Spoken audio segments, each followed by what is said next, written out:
প্রিয় শিক্ষার্থী বন্ধুরা, থার্ড সেমিস্টারের বিভিন্ন বিষয়ের সাজেশনের জন্য তোমরা প্রচুর পরিমাণে কমেন্ট করছো। তোমাদের কমেন্ট দেখা সত্ত্বেও আমি তোমাদের জন্য সাজেশন ভিডিও পোস্ট করতে পারছি না। তার কারণ ইতিমধ্যে তোমাদের কমিউনিটি বক্সে বলে দিয়েছি। কারণ বাড়িতে বিশেষ অসুবিধা থাকার কারণে ভিডিও তৈরি করার সময় পাওয়া যাচ্ছে না। তবে আমি যথাসাধ্য চেষ্টা করব তোমাদের জন্য আস্তে আস্তে সমস্ত ভিডিওর সাজেশন পোস্ট করার। আজকে ফাঁকা রয়েছি বলেই এই ভিডিওটি করার সময় পেলাম। তো শুরু করা যাক আজকের ভিডিওর মূল আলোচ্য বিষয়। BA third semester suggestion 2024-25 Bengali minor paper code BNGMN3 অর্থাৎ বেঙ্গলি মাইনর 3, পেপার নেম ভাষাবিজ্ঞান ও বাংলা ভাষা।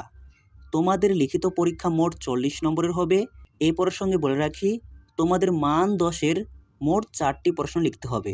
অবশ্যই প্রত্যেকটি প্রশ্নের সঙ্গে একটি করে অথবা থাকবে, অর্থাৎ মোট 8টি প্রশ্ন থাকবে, লিখতে হবে 4টি এবং পরীক্ষার সময় থাকবে 2 ঘন্টা। মডিউল 1 ভাষার সাধারণ পরিচয়। প্রথম প্রশ্ন, ভাষা কাকে বলে?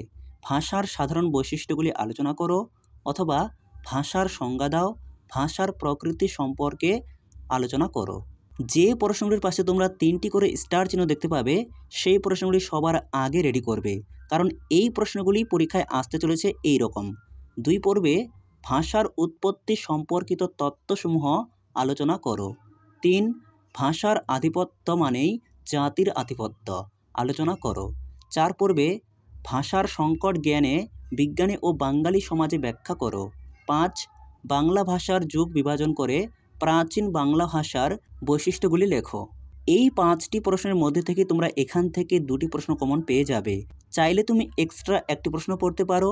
ভাষার প্রকারভেদ অর্থাৎ শ্রেণীবিভাগ আলোচনা করো। এরপর মডিউল 2 বাংলা ভাষা ও লিপি।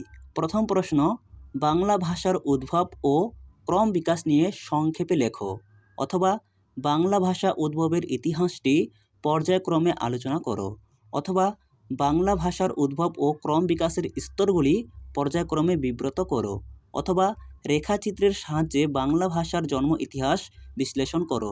প্রত্যেকটি প্রশ্নের উত্তর একই হবে। 2 পর্বে বাংলা লিপির উৎপত্তি ও ক্রম বিকাশ আলোচনা করো। 3 প্রাচীন ভারতীয় আর্য ভাষা থেকে বাংলা ভাষার উদ্ভব ও বিবর্তন বা বিকাশের পরিচয় দাও। এই স্তরগুলির প্রধান প্রধান ভাষাতাত্ত্বিক বৈশিষ্ট্যের আলোচনা করো। 4 পর্বে আন্তর্জাতিক ধ্বনিমূলক বর্ণমালা অর্থাৎ IPA সম্বন্ধে লেখো অথবা আন্তর্জাতিক ধ্বনিমূলক বর্ণমালার সংজ্ঞা ও বৈশিষ্ট্য উল্লেখ করো। 5 পর্বে আদি মধ্যযুগের বাংলা ভাষার বৈশিষ্ট্যগুলি লেখো। এই 5টি প্রশ্ন সবার আগে খুব ভালো করে রেডি করো। এক্সট্রা পর্বে প্রাচীন ভারতীয় লিপিসমূহের পরিচয় দাও। 2 আন্তর্জাতিক বর্ণমালার ইতিহাস লেখো, এর গুরুত্ব বা প্রয়োজনীয়তা লেখো। এরপর মডিউল 3 ধ্বনিতত্ত্ব। প্রথম প্রশ্ন, ধ্বনি পরিবর্তনের কটি ধারা ও কী কী? ধ্বনির আগম এর স্বরধ্বনি ও ব্যঞ্জনধ্বনি ঘটিত কয়েকটি ধারা সংক্ষেপে আলোচনা করো। 2 বাংলা ভাষার মৌলিক স্বরধ্বনিগুলির পরিচয় দাও। 3 স্বরধ্বনি কাকে বলে? এর প্রকারভেদসমূহ লেখো। উচ্চারণের বৈচিত্র্য অনুসারে স্বরধ্বনিগুলি লেখো। 4 উচ্চারণ স্থান অনুযায়ী ব্যঞ্জনধ্বনির শ্রেণীবিভাগ করো অথবা উচ্চারণ স্থান অনুযায়ী ব্যঞ্জনধ্বনির শ্রেণীবিভাগ শ্রেণীর পরিচয় দাও। 5 ধ্বনি পরিবর্তনের কারণগুলি উল্লেখ করো।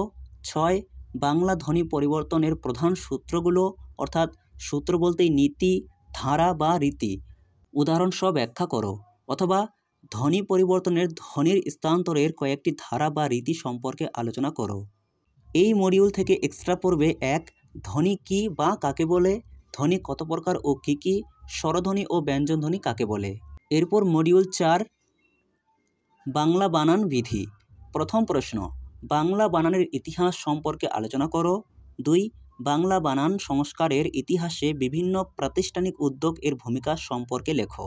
3 পর্বে নত্যবিধান ও সত্যবিধান এর নিয়মগুলি উদাহরণসহ আলোচনা করো। 4 প্রমিত বাংলা বানানের নিয়ম অনুসারে তৎসম ও অতৎসম অর্থাৎ অর্ধ তৎসম শব্দের বানানের 5টি করে নিয়ম লেখো। আর এই মডিউল থেকে এক্সট্রা পর্বে একটি বাংলা আগন্তুক অর্থাৎ কৃতঋণ শব্দ বলতে কী বোঝায় তার ব্যবহার অর্থাৎ প্রয়োজনীয়তা বা গুরুত্ব লেখো। তোমাদের সিলেবাসে মোট 4টি মডিউল রয়েছে। প্রত্যেকটি মডিউল থেকে মাত্র 4 থেকে 5টি করে প্রশ্ন রাখা হয়েছে। এর মধ্যে থেকে তোমরা সমস্ত প্রশ্ন কমন পেয়ে যাবে। এই ছিল তোমাদের BA third semester Bengali minor পেপারের সম্পূর্ণ সাজেশন। ভিডিওটি ভালো লেগে থাকলে অবশ্যই একটি লাইক করো, চ্যানেলে নতুন হয়ে থাকলে চ্যানেলটিকে সাবস্ক্রাইব করো আর নোটিফিকেশন অবশ্যই অন করে রাখো পরবর্তী ভিডিওর নোটিফিকেশন সবার আগে পাওয়ার জন্য।